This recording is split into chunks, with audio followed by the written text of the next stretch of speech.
बिस्मिल्लाहिर्रहमानिर्रहीम, अस्सलाम वालेकुम। मैं हूँ आपका मेज़बान आकिल हुसैन। नाज़रीन, आज कौमी असम्बली के इजलास से ख़िताब करते हुए वज़ीर दिफ़ा ख्वाजा आसिफ ने कौमी इदारों को शदीद तनकीद का निशाना बनाया है। आज उनकी जो स्पीच थी वो बहुत ज़्यादा एग्रेसिव थी और उन्होंने पाकिस्तान के साबिक़ वज़ीर-ए-आज़म इमरान खान को भी उन्होंने आज आड़े हाथों ले लिया है। बड़े सख्त अल्फाज इस्तेमाल किए हैं और तलख़ बातें उन्होंने आज कौमी असम्बली के इजलास में उन्होंने आज बड़े सख्त किस्म के जो अल्फाज थे, तलख़ जो हक़ाइक़ थे, और उनका आज उन्होंने अगर पर्दा चाक किया है, अगर कहा जाए तो मेरे ख़्याल में बेजा नहीं होगा। एक तो इस पर बात करेंगे। वहीं दूसरी जानिब हुकूमत वक्त की जानिब से 9 मई के पुरतशद्दुद कार्रवाइयों में मुलविस जितने भी लोग थे उनके खिलाफ बाकायदा फ़ौजी अदालतों में ट्रायल करने का जो फैसला किया जा चुका है उस पर भी बात करेंगे। और उसके अलावा नाजरीन, आज IMF की जानिब से भी पाकिस्तान को 2 टोक पैगाम जो है वो मौसूल हो चुका है। वो क्या है उस पर भी बात करेंगे। सबसे पहले आप लोगों को बताते चलें कि आज कौमी असम्बली के इजलास से वज़ीर दिफ़ा ख्वाजा आसिफ ने इजहार ख्याल करते हुए उन्होंने कहा कि अदलिया का किरदार जो है वो हमेशा मुतनाज़ रहा है। उन्होंने कहा कि 7 वाली इमारत में बैठे हुए जो लोग हैं वो 16-16 लाख तनख्वाह वसूल कर रहे हैं और इन्हीं लोगों ने कई वज़ीर-ए-आज़म को यहाँ से वज़ीर-ए-आज़म को उन्होंने फ़ारिग कर दिया और फिर डकार तक नहीं ले लिया। और उन्होंने कहा कि उससे भी बात आगे बढ़ गई और फिर पाकिस्तान के मकबूल तरीन वज़ीर-ए-आज़म को उन्होंने फांसी तक लगा दी, लेकिन उस पर तारीख़ में उन्होंने कहा कि कभी उन्होंने माफ़ी मांगना उन्होंने गवारा नहीं किया। और साथ साथ उन्होंने कहा कि यही अदालतें थी, यही वो जर्नल थे जिन्होंने मिलकर एक शख्स को जितवाया गया, बाकायदा प्री प्लान के तहत जो हैं जितवाया गया और फिर बाद में वो उनके गले पड़ गया। यानी जिस सांप को दूध पिलाकर पाला गया उसने 9 मई को डसा। उनका ये कहना था कि आज वो उनके काबू में नहीं आ रहा था। उन्होंने ही बहुत ज़बरदस्त तरीके से उन्होंने नुकसान पहुंचाया मुल्की इदारों को।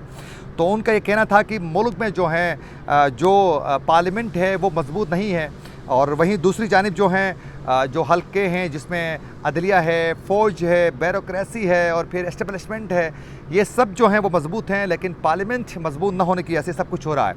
लेकिन ज़रा इस पर हम रोशनी डालते हैं। देखें, इसमें तो कोई दो राय नहीं है कि पाकिस्तान में पार्लियामेंट उतना मजबूत नहीं है जितना दीगर इदारे उतने मजबूत है।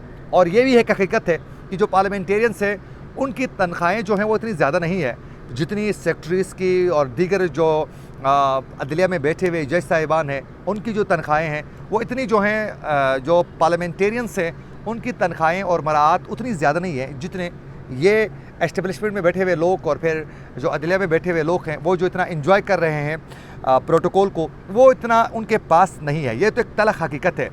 लेकिन ये एक तलख़ हकीकत ये भी है, ये मानना पड़ेगा इन पार्लियामेंटेरियंस को कि जब भी इक़्तिदार के वसूल का वक्त आता है तो फिर ये अपने इक़्तिदार तक पहुंचने के लिए, इक़्तिदार के वसूल के लिए हर जायज़ नाजायज़ हर काम करके ये इक़्तिदार तक पहुंचने की हर मुमकिन कोशिश करते हैं।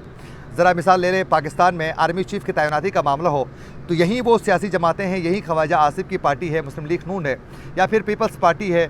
इन्होंने ही तो हमने देखा है कि कई जो जर्नल्स थे, जो सीनियर्स थे, उनका हक़ मार के इन्होंने अपने मनपसंद जर्नलों को जो 4वें और 5वें और 6ठे नंबर पे थे उनको उठाकर आर्मी चीफ़ इन्होंने तैनात किया। जो सीनियरिटी पर थे, जो काबिल थे, सीनियर थे, उनको उन्होंने पीछे धकेल दिया। तो मेरिट तो यहाँ ही पामाल करके अपने नाजायज़ फ़ायदे लेने की कोशिश की तो आज वहीं आप ही भुगतोगे।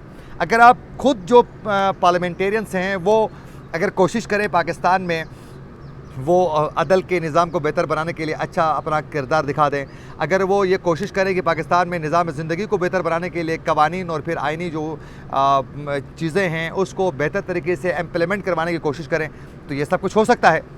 इसी तरह अगर बात की जाए अदलिया के हवाले से भी तो वहाँ मनपसंद जजों को तैनात करने के लिए यही जो पार्लियामेंटेरियंस हैं यही अपने हरबे इस्तेमाल करते हैं। तो ये सब कुछ इन्हें किया हुआ भुगत रहे हैं।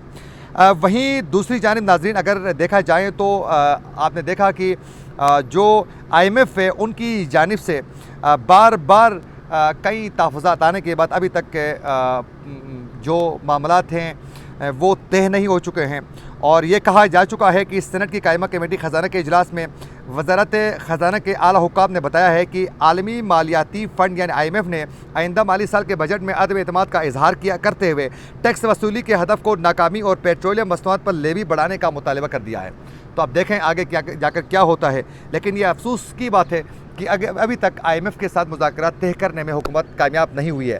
वहीं तीसरी जानिब अगर देखा जाए, आज का जो तीसरा इशू है जिस पर हमने बात करनी है, हुकूमत की जानिब से जहाँ तक के 9 मई के पुरतशद्दुद कार्रवाई में मुलविस बराह रास्त जो लोग थे उनके खिलाफ कार्रवाई करना, जिन्होंने जलाओ गिराव में जो मुलविस थे उनके खिलाफ अगर आर्मी एक्ट के ज़रिए अगर कार्रवाई करने का फ़ैसला किया है तो दैट्स ग्रेट, अच्छा है।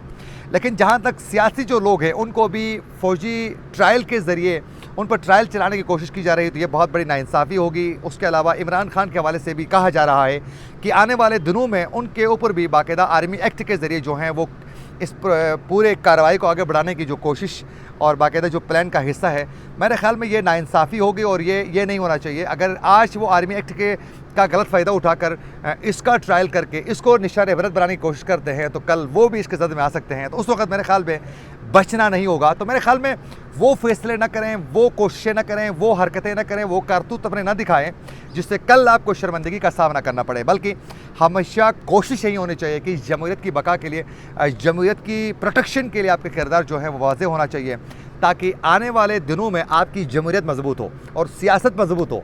न कि आप हर सियासी रहनुमा को निशान इबरत बनाएंगे तो मेरे ख्याल में आपके लिए भी बचने के लिए कोई जगह नहीं मिलेगी। इसी के साथ अपने मेज़बान आकिल हुसैन को दीजिए इजाज़त। अल्लाह ने के बाद।